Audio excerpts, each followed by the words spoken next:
es complicado tener que presentar a compañeros, ¿no? Y en este caso para mí es complicado presentar a Eva, porque si alguien me preguntara o alguien me dijera qué abogado le recomendaría, pues evidentemente le diría Eva Pachá. ¿Por qué? En primer lugar, porque yo creo que Eva será una de las abogadas que más entienden de derecho concursal, yo diría que no de la Comunidad Valenciana, sino de toda España. Además, es una profesional como la copa de un pino. Yo creo que pierde muy pocos juicios, y los que pierde es porque el juez no ha estado atento. Pero creo que es muy importante, y hoy en estas jornadas creo que era muy importante su presencia. ¿Por qué? Porque como ustedes saben, ha habido un cambio normativo de la ley concursal, un cambio normativo que va a permitir, creo yo, Eva, ¿no?, que las empresas tengan una segunda oportunidad, ¿no? A medias, o eso era la intención, ¿no? Esa era la intención. Y como yo siempre digo, cuando hay vida hay esperanza. Y en este caso, cuando una empresa parece que se muere, siempre queda un hilo de esperanza de que la empresa se pueda recuperar. Pues de eso queremos que nos hables, Eva, de si es posible que esa circunstancia que desafortunadamente en algunos momentos tenemos que ir ahí, pues si realmente tenemos ese hilo de esperanza que nos permite recuperarnos. ¿Ok? Gracias, Eva. Pero sí que es verdad que en el ejercicio de la abogacía aplico los valores que me enseñaron mis profesores de la universidad y me trasladaron mis padres. Y en ese sentido, pues condiciona mucho. Y más cuando la práctica profesional te lleva a un mundo en el que hay actividades que rozan lo correcto y lo incorrecto, como es el mercantil concursal, ¿vale? Os voy a explicar en primer término un poco cómo hemos llegado a esta reforma concursal y para que entendáis mejor las novedades que se han producido, ¿vale? En España había un sistema de quiebras, de concursos, no se llamaban concursos de acreedores, eran quiebras, que estuvo vigente, digamos, hasta el 2003, que se publica la primera ley concursal. En esa ley concursal se cambia de una forma absoluta el sistema en el que una empresa que se encuentra en situación de insolvencia tiene que regular dicha insolvencia con una finalidad que se llama la pars conditio creditorum, que es tengo que pagar a todos mis acreedores con lo que tengo, en la medida de mis posibilidades y sin perjudicar a nadie. En esa inicial ley concursal del 2003 se erige a una figura que es el administrador concursal. Una empresa se encuentra en situación de insolvencia, presenta una solicitud de concurso y el juez concursal le nombra un administrador que interviene en la empresa, ¿vale?, desde el inicio. Esa intervención de la empresa puede ser absoluta, es decir, quito a la administración societaria porque entiendo que ha sido la causante de la quiebra, de la insolvencia, y la elimino de la ecuación. Y el administrador concursal hace un listado de créditos. Esta empresa debe a estas empresas o personas, tiene estos activos y considero que la empresa es viable. Propongo una propuesta de convenio para intentar salvar la actividad, que se supone que es la finalidad de la ley concursal, o voy a la liquidación, ¿vale? El proceso de liquidación de las empresas es leonino. En el momento en el que se aprueba el plan de liquidación, entra en funcionamiento una máquina en la que todos los activos se venden de una forma no siempre clara. Por eso decía que en mi sector ahí estamos a veces en actividades que rozan lo éticamente correcto. Y el empresario deudor acaba el concurso sin empresa porque desaparece, se disuelve en el momento en el que se liquida todo el activo, se paga a los acreedores según el orden establecido, normalmente créditos contra la masa, que son los que se devengan durante el concurso. Y ahí hay un elemento que se ha intentado moderar en esta reforma concursal, pero no del todo, que son los honorarios del administrador concursal. En empresas que tienen un cierto activo y un cierto pasivo, los honorarios pueden ser muy importantes. Y son créditos contra la masa, con lo cual el empresario deudor que va al procedimiento concursal para pagar a sus acreedores sale con la sensación de que ha perdido toda su empresa para pagar mayoritariamente al administrador concursal, ¿vale? Esa es la realidad práctica y como es un foro no profesional en el sentido de que no hay abogados administradores concursales, me permito decirlo así de sencillo, ¿vale? En la práctica, esta ley entra en vigor en el 2003 y en España se desencadena una crisis inmobiliaria y bancaria financiera en el 2007 de unas magnitudes grandísimas. De hecho, en el 2007 empieza un declive de la actividad empresarial y en el 2008 los bancos se asustan y empiezan a cerrar líneas de crédito y de descuento a las empresas del día a la mañana. O sea, tenía una línea de descuento, el día siguiente me la han cerrado y debo 3 millones al banco. Eso es con lo que se despertaron muchas empresas en el 2008. En esa situación se presenta deprisa y corriendo el concurso y concursos que cayeron en el 2008 hay algunos que todavía no están cerrados. Eso es uno de los grandes problemas de la anterior ley concursal que esta reforma intenta paliar. Y no sé si se conseguirá, porque para paliarlo habría que haber modificado el sistema de una forma más profunda desde mi punto de vista cuando lo tienes en el día a día. Un concurso iniciado en el 2008 que se cierra 2019 era lo normal, ¿vale? 2015 a 2019 se iban cerrando esos concursos. Eso es una penuria para el empresario, emprendedor, que no ha sido culpable de la crisis de su empresa, simplemente le ha sobrevenido una situación bancaria, nacional, internacional, y se encuentra que su negocio ya no es viable y tiene que cerrarlo. En este país tenemos un problema con los créditos de derecho público. Si tú eres un empresario, normalmente eres el administrador de tu empresa. Normalmente, cuando la empresa empieza a tener una insolvencia inminente, por decirlo así, no está sin pagar, sin atender sus obligaciones corrientes, pero empieza a tener dificultades, se puede dejar de atender las cotizaciones a la Seguridad Social, se puede dejar de atender los pagos de IVA o las retenciones de IRPF. Si algún día sois empresarios, no lo hagáis nunca, porque esa es vuestra muerte empresarial. Y os lo digo así de sencillo. Esos créditos de derecho público no desaparecen en el concurso de tu empresa. Agencia Tributaria y Seguridad Social te lo pasa al administrador societario persona física.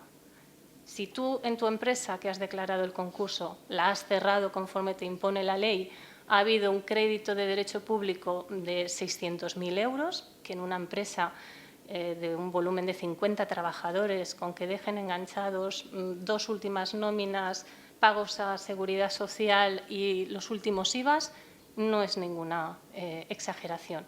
Esos 600.000 euros con los intereses que se devenguen pasarán al patrimonio del empresario administrador de esa empresa como persona física.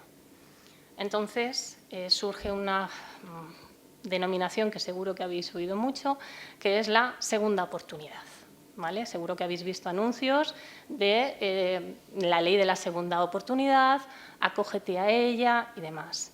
Esa segunda oportunidad, que ya existía en el texto refundido que se aprobó previamente, siempre se ha quedado a medio camino. La directiva comunitaria, que se supone que debíamos de haber traspuesto ya hace bastante tiempo y que en esta ley se supone que hemos traspuesto, pero no del todo, se establece que se tiene que garantizar que el empresario que por circunstancias de la vida no ha tenido un fracaso empresarial pueda tener una segunda oportunidad en su trabajo y, por lo tanto, volver a empezar. Pero es muy difícil volver a empezar con menos 600.000 euros en tu cabeza y, además, generando continuamente intereses. Para lo cual era imprescindible lograr la exoneración del pasivo insatisfecho de las personas físicas, en este caso, que suelen ser Administración Tributaria y Seguridad Social, funcionan como una apisonadora en ese sentido.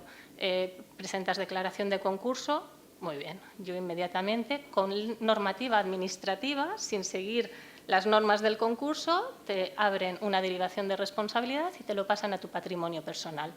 Y tú, como empresario, dices, bueno, presento concurso de persona física. Ese concurso de persona física debería de acabar, a mi entender, con una exoneración del pasivo insatisfecho. Tengo hasta, este es mi patrimonio, entiendo que puedo seguir con mi actividad, propongo un plan de pagos, pero libérenme de esta deuda. No es posible, ¿vale? No era posible antes y uno de los motivos por lo que este texto refundido no acababa nunca de publicarse era la pugna entre los redactores del texto, que saben de la realidad de los empresarios, y la presión de Administración Tributaria y Seguridad Social. Huelga decir que han ganado la presión de Seguridad Social y Administración Tributaria, ¿vale? Y ahora, con ese previo, para que lo que os voy a contar lo pongáis en el contexto adecuado, os voy a intentar explicar las novedades más importantes, algunas buenas, de este texto refundido que entró en vigor el lunes. Así que si me vais a perdonar si no me ha dado tiempo a ver todas las cosas importantes porque, en fin, ha sido bastante peliagudo, ¿vale? Uno de los objetivos de la reforma se dice que es acortar los plazos de tramitación del concurso. No puede ser que estemos 10 años para cerrar una empresa. Eso es criminal tanto para el juzgado como para el propio empresario que tiene su vida en suspenso durante 10 años y no sabe qué tiene que hacer, ¿vale? Se establece un plazo máximo de tramitación y se establece una sanción, por decirlo así, al administrador concursal que se demore en sus funciones de liquidación, ¿vale? Es decir, si tú tardas demasiado tiempo en terminar la fase común o en hacer las actividades liquidatorias, te reduzco los honorarios que puedes percibir, ¿vale? Eso es una buena idea para fomentarlo, pero debemos de tener en cuenta que en la práctica todos los concursos de empresa tienen competencia territorial en los juzgados de lo mercantil de la provincia, ¿vale? Valencia ahora mismo tiene 5, Alicante tiene 3, si no me confundo, y Castellón tiene 1. Claro, el juzgado de lo mercantil no solo conoce de concursal, también conoce de todas las materias societarias y tiene patentes, marcas, derecho de la competencia, todo lo que oigáis de los cárteles, también lo conoce el juzgado de lo mercantil. Eso, cuando se desencadena una situación de crisis, como pasó en el 2007 y como se está empezando a fraguar en estos momentos, bloquea a los juzgados. Ese plazo no se va a cumplir, ni porque el administrador concursal pueda ejercitarlo en tiempo, ni porque los juzgados lo vayan a poder atender con la tramitación, es decir, puedan cumplir la tramitación en los plazos establecidos, ¿vale? Pero bueno, es una propuesta y está bien que se establezca un límite. Y una de las incorporaciones más importantes es la instauración de los planes de reestructuración, ¿vale? La directiva comunitaria dice que se tiene que intentar que las empresas sean viables y antes de acudir a un procedimiento liquidatorio en el que se había convertido el procedimiento concursal en España, dar opciones para conseguir que se solventen los problemas arrastrados y la empresa pueda continuar con ese proyecto de negocio. La situación de los planes de reestructuración es novedosa. Hay un libro segundo nuevo incorporado en la ley concursal y establece algunos requisitos, por decirlo así, curiosos y que desde el punto de vista práctico no sé si se van a cumplir conforme lo previsto, ¿vale? Porque además da por hecho que se van a dar una tecnificación de la oficina judicial de los juzgados de lo mercantil que ya os digo que no existe y eso va a chocar, todas estas ideas buenas van a chocar con una realidad que si no se pone dinero para que puedan trabajar realmente va a ser un poco más difícil de lo que cabe, ¿vale?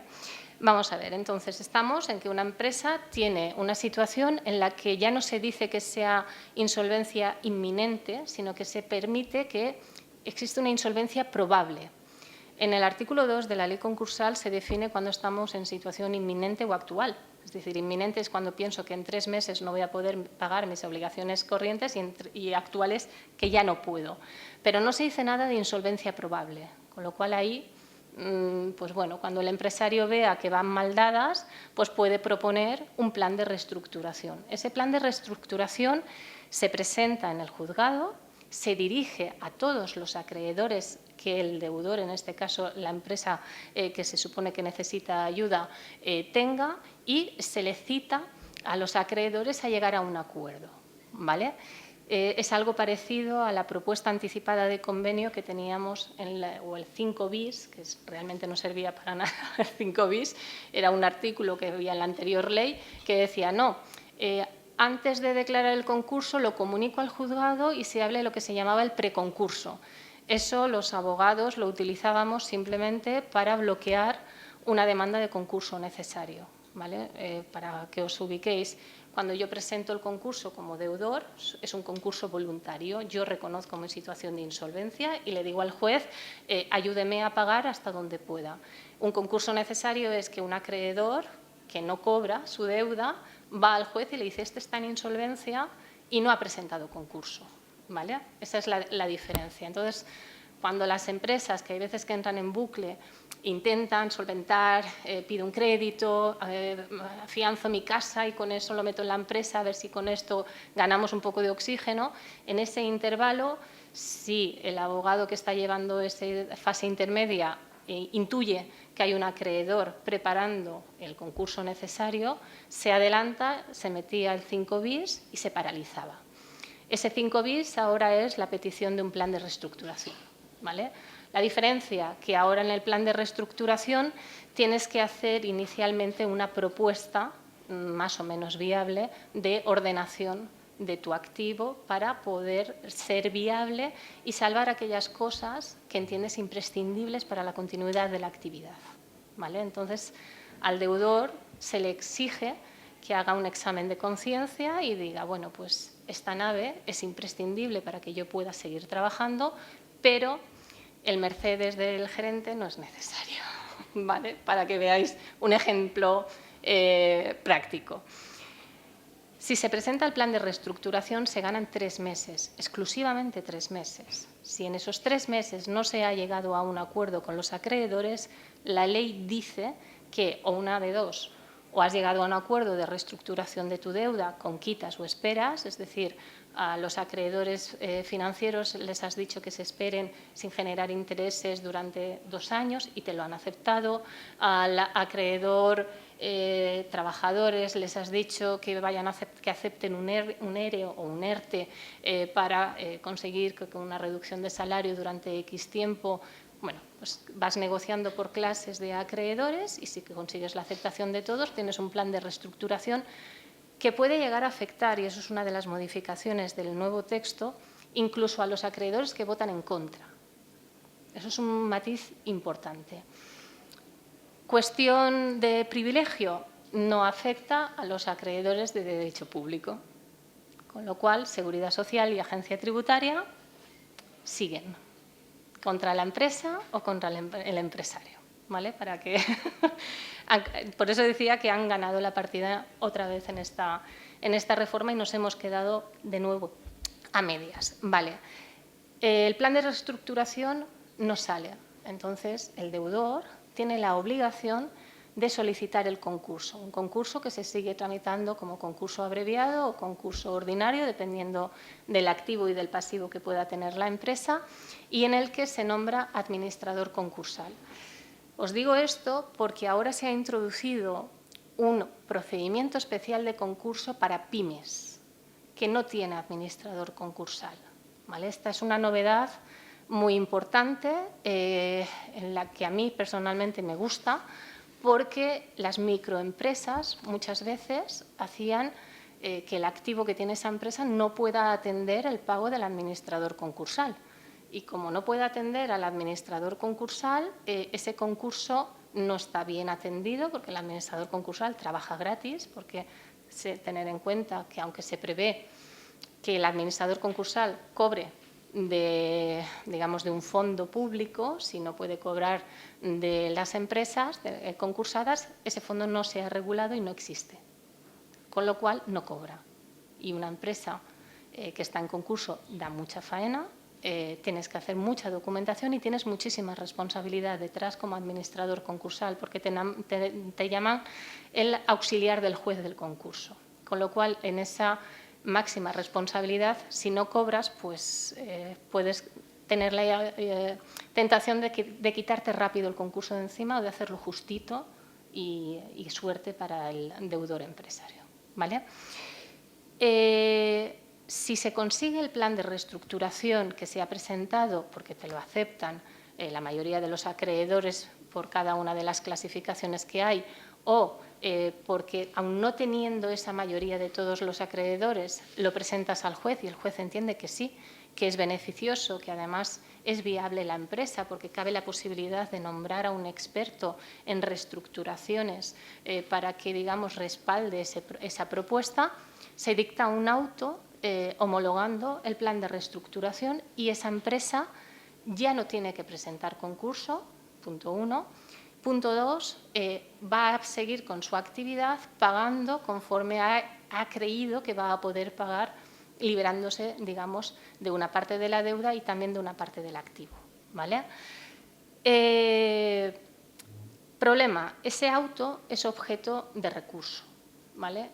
Los recursos de los autos anteriores, todavía no hay ninguno aprobando plan de reestructuración, pero cuando se aprobaban autos, se dictaban autos aprobando convenios anticipados, que son una forma de evitar la liquidación en los concursos, siempre había algún acreedor que lo impugnaba, siempre, porque siempre hay alguno que le perjudica porque no tiene la misma fuerza que otro en las juntas de acreedores y se entiende perjudicado y te lo lleva a la audiencia.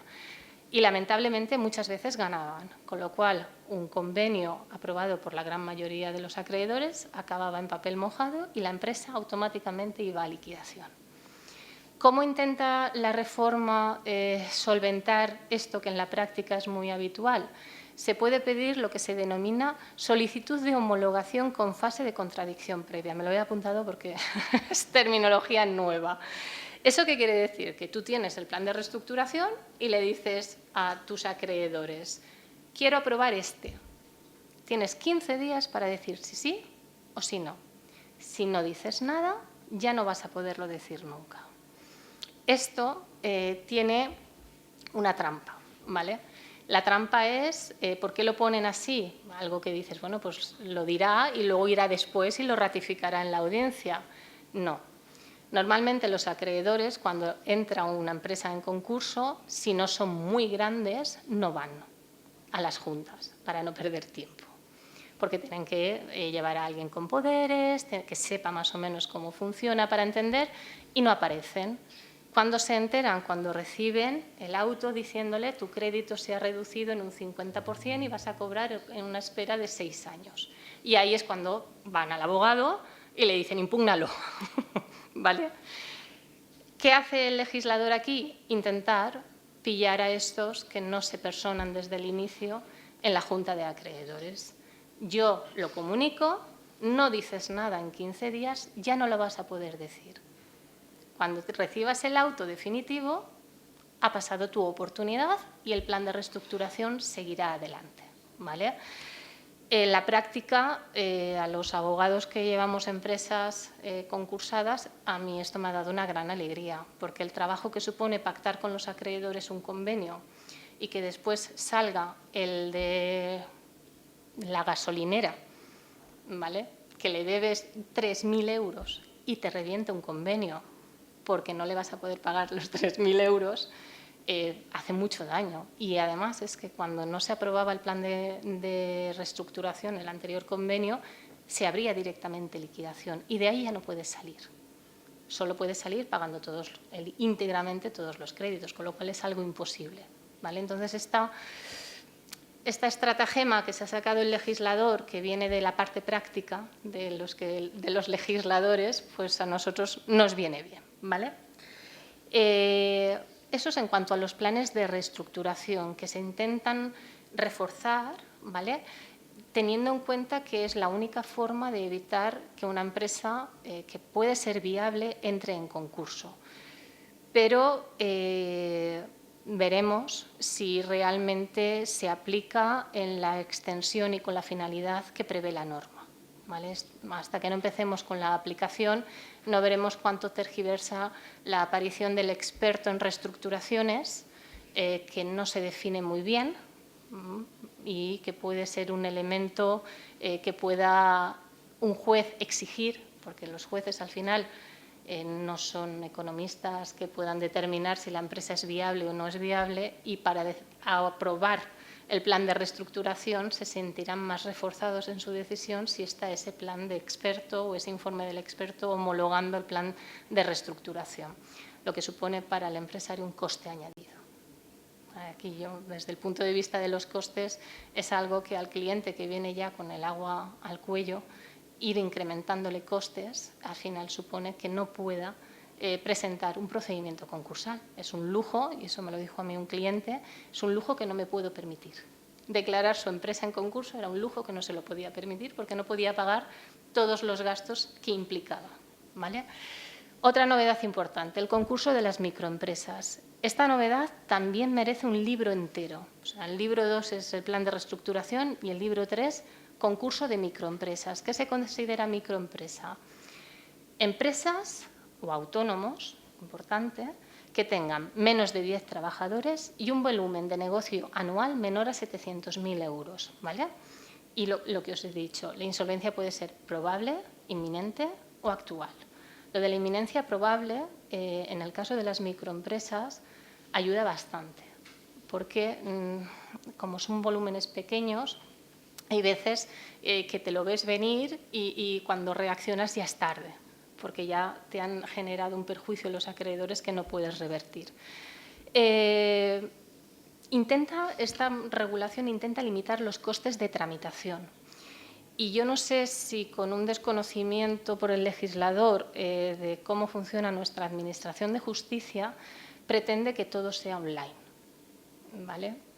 Dice que, de hecho lo dicen así, que se va a poner una plataforma digital en la que tú rellenarás la solicitud, acompañarás la documentación y eso se envía directamente al juzgado, ¿vale? En los juzgados funciona ya una plataforma digital de notificación que es LexNet, que la utilizamos abogados y procuradores para comunicarnos con la Administración de Justicia. Habrá una demanda, tú la redactas, la transformas en PDF, la firmas, se la mandas al procurador y el procurador entra en LexNet y la sube. Tened en cuenta que tiene una capacidad tan limitada que normalmente no acepta imágenes, porque ya es exceso de cabida. No puedes presentar más de 3 PDFs porque pesa mucho, ¿vale?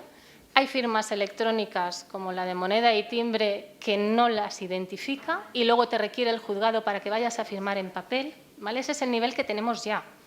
Con lo cual, yo creerme que a través de una plataforma digital voy a poder presentar una solicitud de concurso que implica memoria jurídica, memoria económica, cuentas anuales, balance de situación, imposible, realmente imposible. ¿Qué ocurrirá? Que al final acabaremos buscando todos un abogado y un procurador para presentarlo por la vía tradicional que nos genera más protección. Con lo cual, me parece buena idea, pero dudo de que se pueda llegar a cabo. De hecho, aunque no sé si se atreverán, se prevé en el artículo 691 que se pueda presentar en notarías, registros mercantiles o cámaras de comercio que hayan asumido esa función. No creo que haya ningún notario que asuma la función de presentar un concurso de microempresa, porque va a ser pegarse contra la plataforma de la Administración de Justicia que no está preparada y además asumir la responsabilidad de que la he presentado yo. Con lo cual, no creo, no sé cómo lo conseguirán, pero previsto en la ley está. No me veo yo al registro mercantil haciéndolo, pero bueno. También se prevé una cosa, que es muy buena idea, que es una web en la que las microempresas puedan volcar sus datos para saber si están en situación de insolvencia.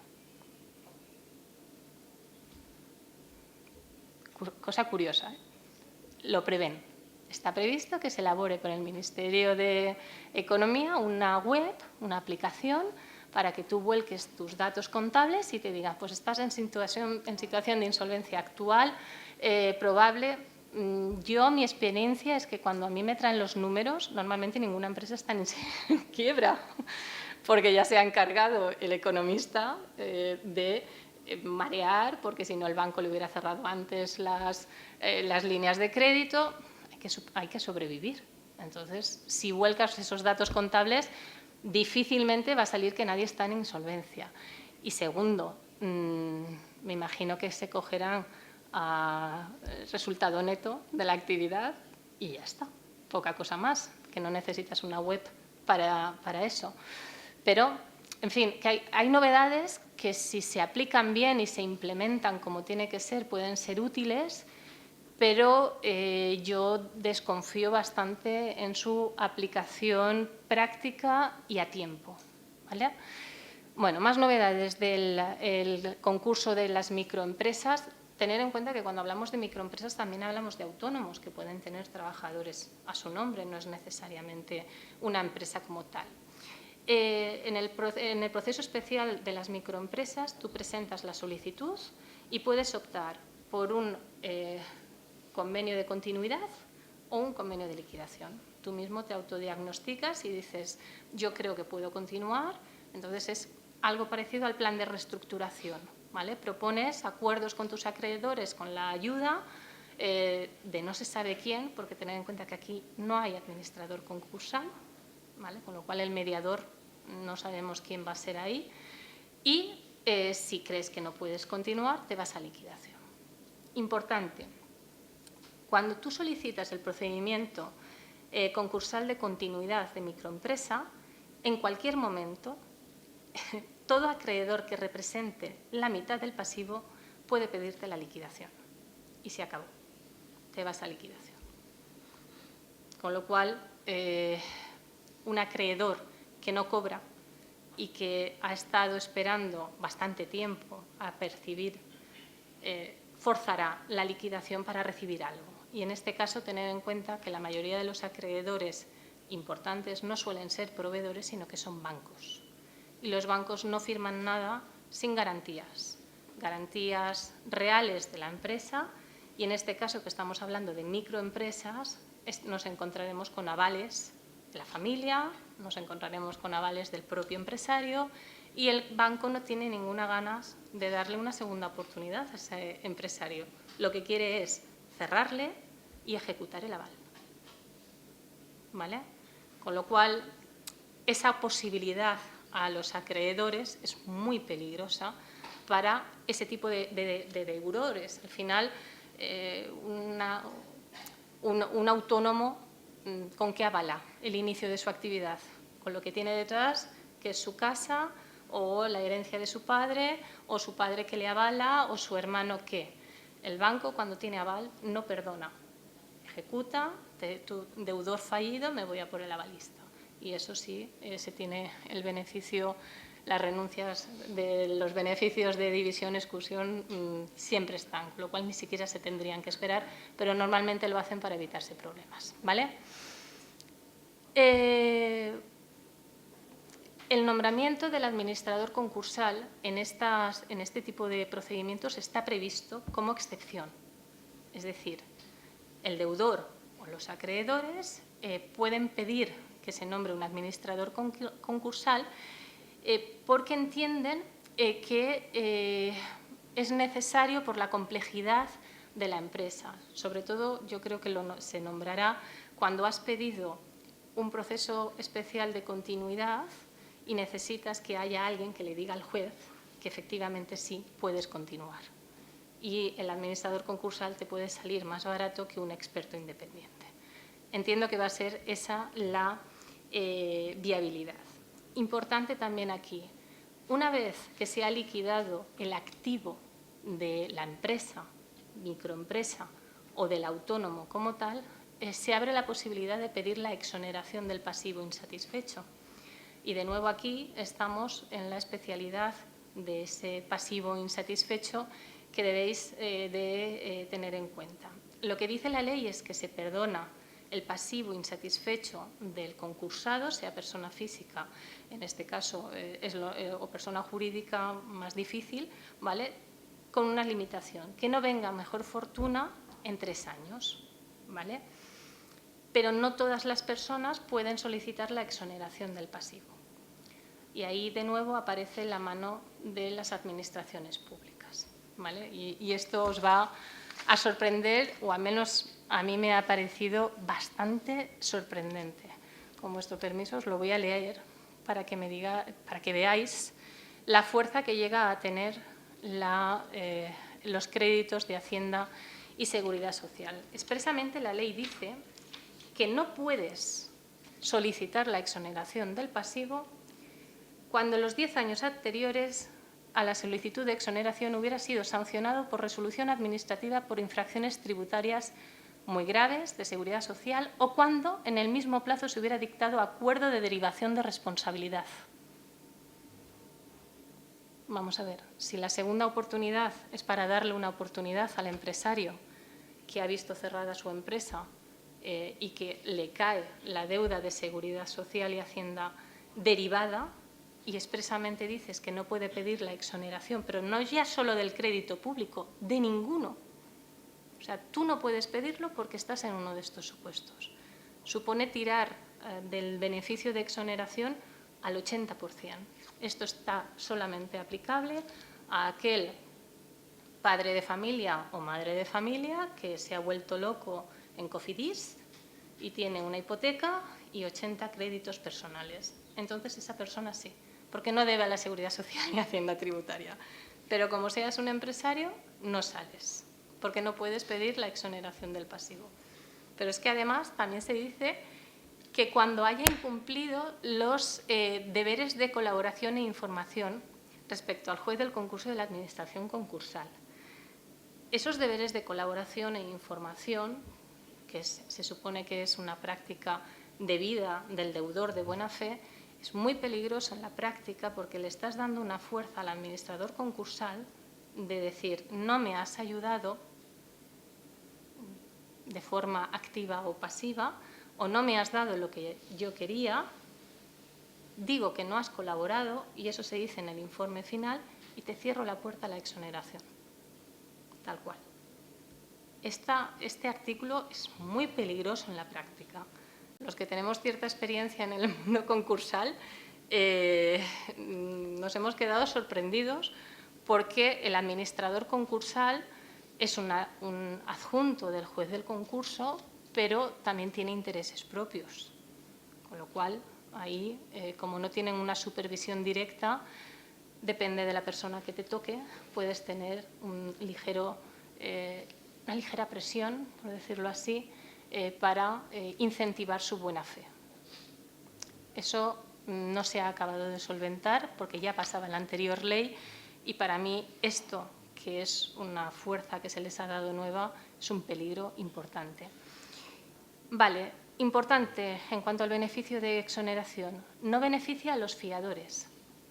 Imaginemos que yo tengo una hipoteca como persona física que debo y no puedo pagar porque me he quedado sin trabajo, estoy enferma, no puedo trabajar y he dejado de pagar mi casa y debo al banco 400.000 euros, ¿vale?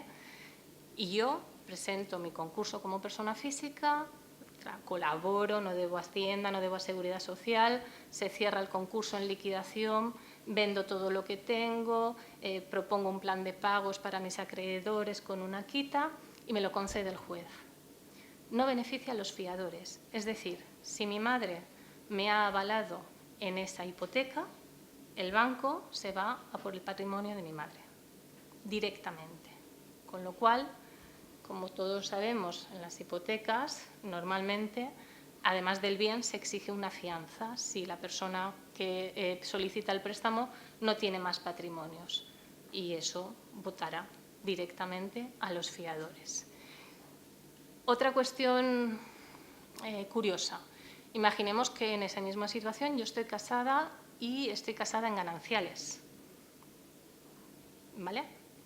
Y yo solicito el concurso porque soy empresaria que ha tenido problemas y me declaran la exoneración del pasivo. No beneficia a los bienes que yo tenga con mi marido no solo a mi mitad, sino que directamente se excluyen, ni tampoco a la deuda ganancial, que se considera solidaria. Con lo cual, la deuda ganancial que pueda tener se la reclamarán íntegramente a mi marido, a pesar de que yo estoy en concurso con una exoneración y un plan de pagos aprobado. Consejo práctico: hay que declarar al matrimonio en concurso para evitar esta situación, porque si no, como letrados, vais a tramitar un procedimiento concursal de una familia a la que se quiere ayudar y al final del camino te encuentras que a la otra mitad van a ir a buscarle el patrimonio y reproduces el problema. Con lo cual, cuando tengáis empresarios, que cada vez son menos porque están más asesorados y están en separación de bienes, que tengan bienes gananciales, hay que declarar al matrimonio en concurso para evitar que al final de todo el trabajo resulte que el problema no sea solventado, ¿vale? Y otra modalidad, novedad de la ley concursal que os quería expresar es el concurso sin masa. Esto ya existía en la ley anterior, ¿vale? Existen empresas que cuando llegan a la situación de concurso ya no tienen nada, porque de hecho se ha iniciado una liquidación no regulada en el intento de salvar lo que se puede y se ha liquidado de facto todo el activo y todas las posibilidades de negocio que tenía la empresa. Entonces vienen al despacho y te dicen, no, es que debo tanto, ¿y qué tienes? Nada. No tengo nada. O sea, la empresa es en alquiler, la nave está alquilada, debo no sé cuántos meses, ya no tengo trabajadores, afortunadamente, porque si no hay que despedirles, debo tanto a Seguridad Social, a Agencia Tributaria, me han resuelto todos los contratos porque no puedo dar servicio, con lo cual no tengo absolutamente nada en la empresa. Ese tipo de concursos, que se llaman concursos sin masa, son los denominados concursos express, que seguramente habréis oído en alguna ocasión. El concurso express será, tú redactas la demanda de concurso con toda la documentación de la empresa que acredita su situación de insolvencia actual, no es inminente, es que ya está en situación de insolvencia, y le dices al juez que la declare en concurso, que la disuelva la empresa, que lo publique y que, como no hay masa para cubrir los gastos de tramitación, no nombre administrador concursal, ¿vale? Eso antes se hacía así. Tú lo presentabas, el juez veía que no había nada con lo que atender los gastos mínimos y decía, la declaro extinguida, se inscribía en el registro mercantil y se quedaba una responsabilidad latente, por decirlo así, del administrador societario. Vale. En la reforma se intenta poner coto a ciertas prácticas abusivas que se estaban realizando, ¿vale? Porque como ese auto se publicaba en el BOE y en el registro público concursal, adquiría firmeza y nadie lo podía revocar. Con lo cual había acreedores que no se enteraban, estaba publicado, era todo correcto, pero no podían decir, oye, no, es que hace un año vendió a su hermana la nave y la vendió con pérdidas. Y sí que eso es una acción rescindible que tiene que volver al concurso y hay dinero con lo que yo puedo cobrar mi crédito. Para evitar esos abusos se hace ahora una publicación, por decirlo así, mayor, ¿vale? En la presentación del concurso express, del concurso sin masa, ahora te exigen que hagas un listado de tus acreedores con dirección, correo electrónico, para que el juez le comunique la petición de concurso sin masa. Si en 15 días no han dicho nada, sigue como antes. Se manda al registro mercantil, se cierra la empresa, se publica en el registro público concursal y esa empresa queda con una personalidad jurídica latente. ¿Qué quiere decir? Que no voy a poder demandar a la empresa por responsabilidad civil por un accidente en el que sí que puedo, ¿vale?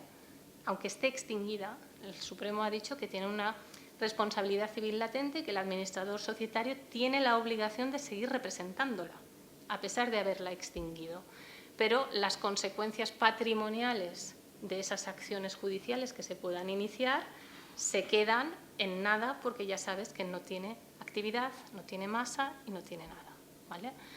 Pero en ese periodo de 15 días pueden aparecer acreedores que digan, cuidado, Yo sé que se han desviado fondos así. Yo sé que el concurso es culpable, es decir, que el administrador ha provocado la situación de insolvencia y, por lo tanto, tiene que responder con su patrimonio de esa deuda. Tramite el concurso y, a pesar de que no tiene activo, se nombra un administrador concursal, se abre a la fase de liquidación directamente y se tramita, ¿vale? Lo digo porque el concurso express ha sido un arma muy utilizada por los abogados, sinceramente, porque era una forma, cuando había riesgos de culpabilidad, de cerrarlo rápido.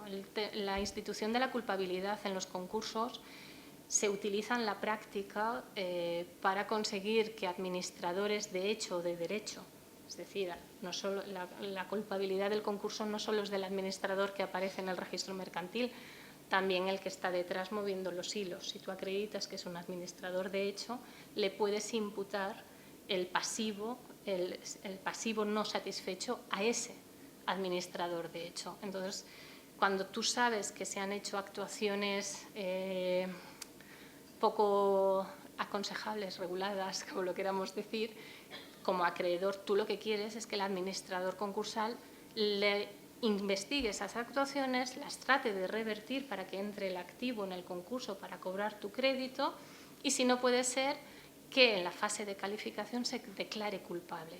Porque en esa declaración de culpabilidad se establece el tanto de culpa que se dice, es decir, esta persona es responsable en tanto dinero por estos hechos y ya vas directamente contra su patrimonio, ¿vale?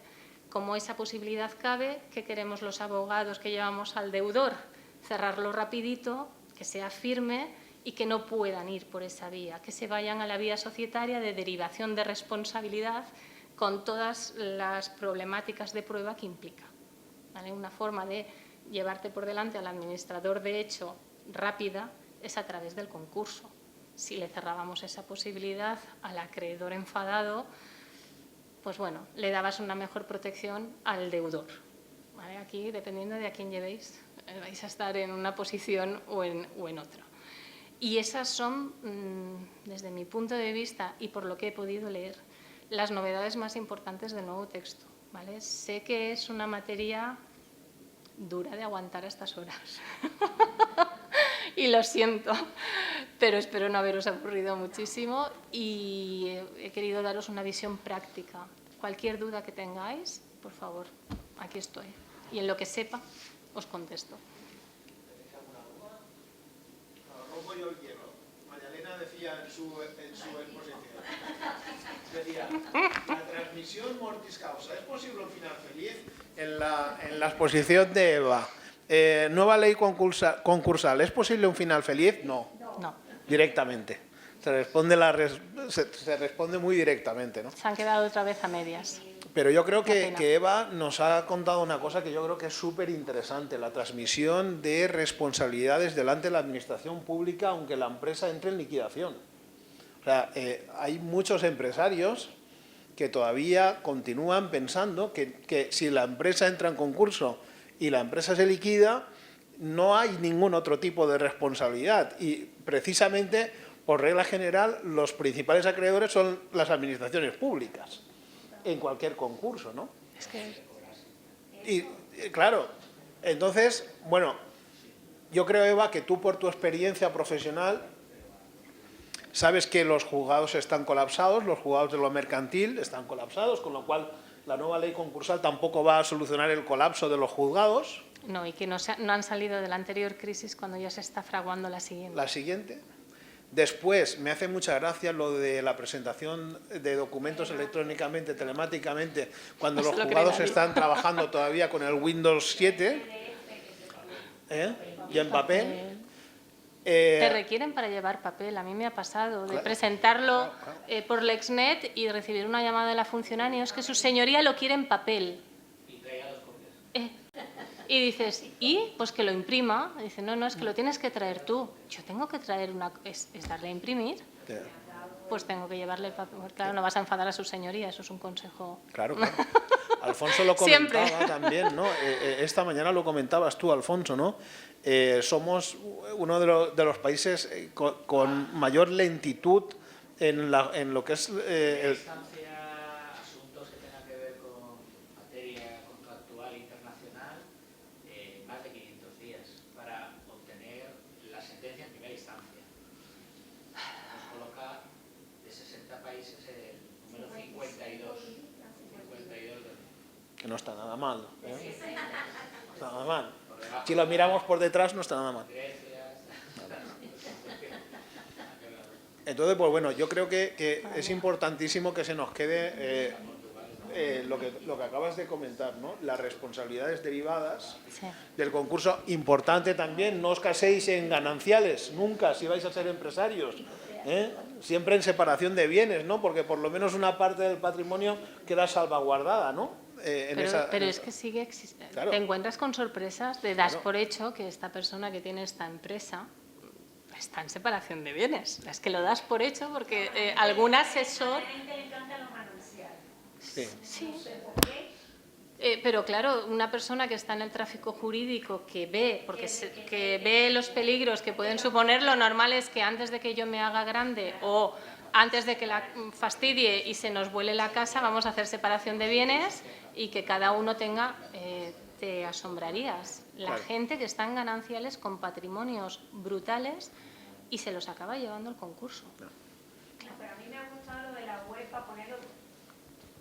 Yo no sé nada de concursal, ni voy a aprender, he aprendido un poco contigo. Pero lo de la web para poner los datos de la empresa me ha parecido como de risa, ¿no? Sí. Porque ¿quién va a poner qué datos? Los verdaderos, un poco Y sobre todo para que los rechazar cookies para que no se queden los datos y que alguien sepa que estás en situación de insolvencia antes de tiempo. De todas formas, es que eso es irreal, ¿no? Porque tú, cuando quieres saber algo de una empresa, a mí me cuesta 40 euros un informe completísimo donde me entero absolutamente de todo. Bueno, a mí, Eva, me ha encantado la disertación que has hecho.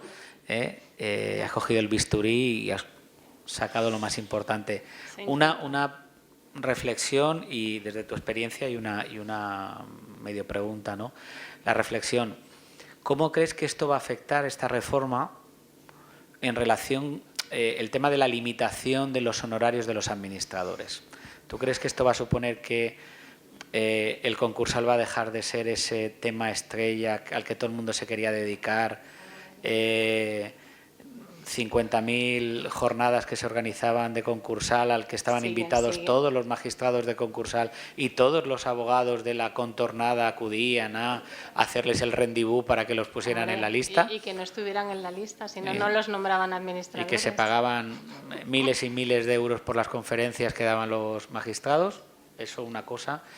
Y luego me parece súper interesante lo que has comentado como novedad, lo del plan de reestructuración. Ahora, esa idea del plan de reestructuración, ¿es el juez quien la propone? ¿Es el juez quien propone quién va a reestructurar? ¿Es la empresa? ¿Lo paga la empresa? Entiendo, ¿no? ¿No vamos a buscar al amigo o la amiga que nos haga una cosa así un poco de andar por casa? ¿O buscamos a alguien realmente objetivo? A ver, ahí es donde yo creo que se han quedado. Te contesto primero a la segunda y luego me recuerdas la primera por si me emociono y me voy. El plan de reestructuración es una propuesta que hace el deudor diciendo tengo problemas, señores acreedores, si queréis cobrar, ayudadme. ¿Vale? La esencia es esa. A ti que te debo tanto, permítemelo pagar en 5 años, a ti que te debo tanto, hazme una quita. Normalmente las quitas se proponen a los bancos, ¿vale? Y es el propio deudor el que se lo pide a sus acreedores. Entonces, el experto de reestructuración lo puede hacer el propio deudor, lo puede acompañar con su plan, con lo cual será un amigo economista de la gestoría que te lleva las cuentas el que te haga el soporte de tu plan de reestructuración. Cabe la posibilidad de nombrarlo a través del concurso, o sea, del juzgado concursal. Claro. Pero el nombramiento exige de una bolsa que no existe todavía. Y unos requisitos que todavía no están definidos. Con lo cual, ahí hay un vacío que va a fomentar que las iniciales, al menos ahora las primeras, se fundamenten en planes de expertos de parte, que seguramente no serán aceptados por los acreedores. Claro, yo eso lo he visto ya, a mí me ha pasado muchas veces, sobre todo en el sector del calzado y con el mercado francés, ¿no? Es decir, vendes zapatos, el comerciante no paga, le reclamas y entonces presenta una propuesta ante el juzgado de turno y entonces te hace esas propuestas que tú dices, como usted, que quiere pagarme a 30 años 300 euros al año. Entonces tú, claro, te enervas, te dices, ¿cómo es esto? Cuando sabes que la tienda la sigue teniendo abierta, sigue comprándote. A mí me ha pasado incluso que te lo plantea y sigue comprándote. Entonces yo ahí le hago una jugada, la he hecho un par de veces, y es que tú dices, vale, no te lo acepto, entonces me opongo, ¿no? Como acreedor, le digo, oiga, esto no, puedo aceptar una quita de un 10 o un 15% y ya está. Le acepto el nuevo pedido y en el nuevo pedido le pongo una cláusula en la que me reservo la posibilidad de cancelar el pedido por circunstancias que escapen de mi control, ¿no? Causas de fuerza mayor. Y entonces cojo y además, como le digo, como no me fío de ti, 100% por anticipado. Cojo el dinero, el pedido es a 3 meses, pues en el mes y medio, a los 2 meses, le comunico, mire usted, no podemos cumplir con el pedido que teníamos y ya el dinero que nos ha pagado... materia prima, ¿no? He tenido problemas, etcétera, no nos salen las cuentas y el dinero que ya me ha pagado, pues bueno, pues como tenemos una deuda, pues lo descontamos, ¿no? Y entonces, claro, se enfadan, juran en arameo, se acuerdan de ti, de tu padre, etcétera, pero bueno, da igual, al final tú has cogido algo, porque de la otra manera no has cogido nada, ¿no? Entonces, claro, ahí tú eres el que... Pero yo es que no veo objetividad en el que sea el propio deudor el que plantee un plan de reestructuración que a veces... Depende también de las ganas que tenga el deudor. Quiero decir, yo he cerrado algún convenio, muy pocos, sobre todo cuando todas las partes se conocían, tenían cierta relación y no había bancos. Y querían ayudar, porque al final lo que tú quieres es ayudar. Porque sabían que al final la única forma de acabar cobrándolo era dar un poquito más para que al final... Claro, dándole oxígeno, dándole oxígeno. Y uno de la propuesta inicial se rechazó, pero hubo una contrapropuesta de un acreedor que se aceptó y es, yo te voy a seguir sirviendo, pero el 50% que me pagues, ¿vale? O sea, se calculó y dijo, vale, si me tienes que pagar 100.000, ¿vale? Y de lo que te sirvo, yo te sirvo hasta 60 y esos 40 van a deuda. Perfecto. Y como servía menos, pero cobraba. Con lo cual, el flujo de que recibía permitía a la empresa seguir en la actividad y se iba cancelando lo amortizado. Claro, no se seguían devengando intereses, porque si no la pelota... No, lo tenías que dejar en tal cual. No aumentaba.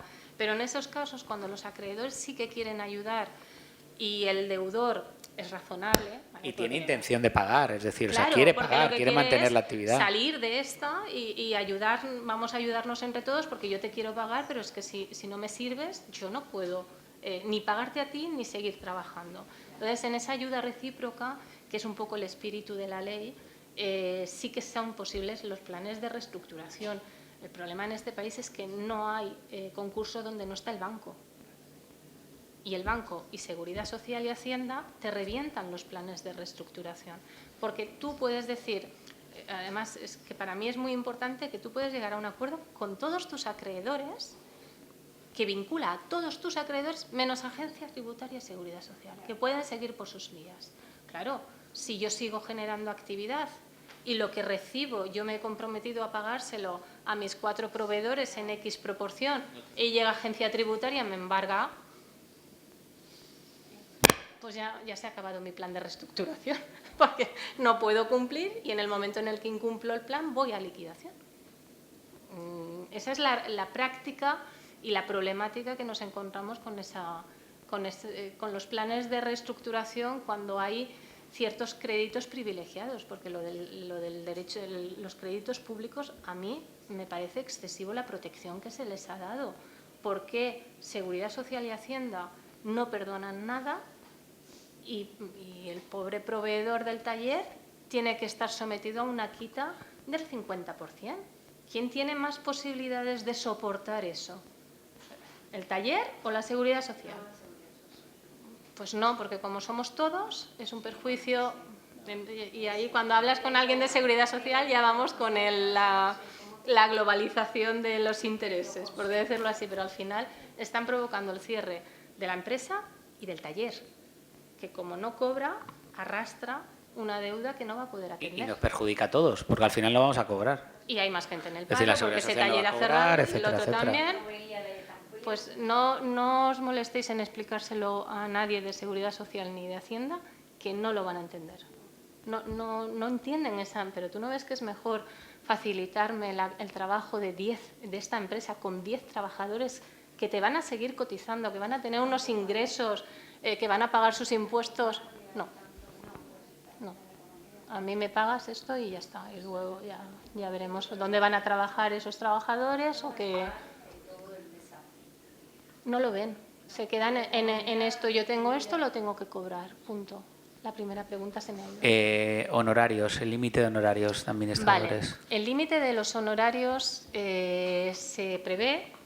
Matiz, no se ha modificado el reglamento de los aranceles de la administración concursal, con lo cual no sé muy bien cómo los van a limitar, ¿vale? Y hay una realidad, y es que los administradores concursales que se lo llevan son los que hacen concursos de empresas grandes. Luego están los administradores concursales de segunda, que son los que se comen los que no cobran nada. Eso también existe. O sea, yo no quiero demonizar a los administradores concursales porque tenemos a los top que se llevan los concursos de las grandes empresas y esos se llevan millonadas. Y luego están el abogado que ha hecho los cursos de administración concursal, que no lo conoce nadie y que cuando el juez ve un concurso que como mucho va a cobrar 1.000 euros, con suerte, le nombra. Ese compañero administrador concursal va a trabajar igual que el otro, porque tiene que hacer los informes, tiene que pegarse con el administrado, con el concursado, tiene que hacerlo todo, y a lo mejor cobra 1.000 euros que va a tener que invertir, cuidado, en presentar cuentas anuales, porque ahora las cuentas anuales las presenta el administrador concursal, en cumplir con las obligaciones contables y tributarias. No compensa. Y para ese sector no hay nada previsto.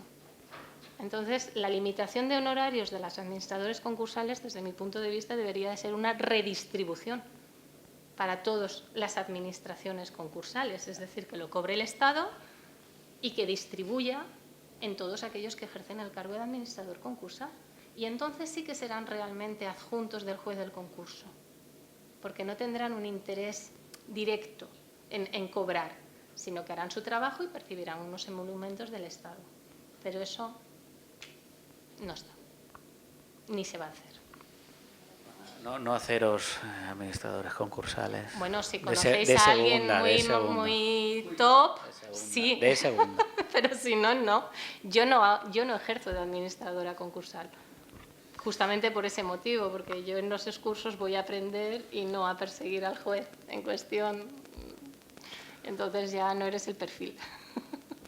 Pues bueno, Eva, como ha comentado el compañero Alfonso, ha sido gratificante tu charla. Yo creo que hemos aprendido muchísimo de la nueva ley concursal y nada, y esperar a que nadie de nosotros tenga que gozar de esta ley, ¿vale?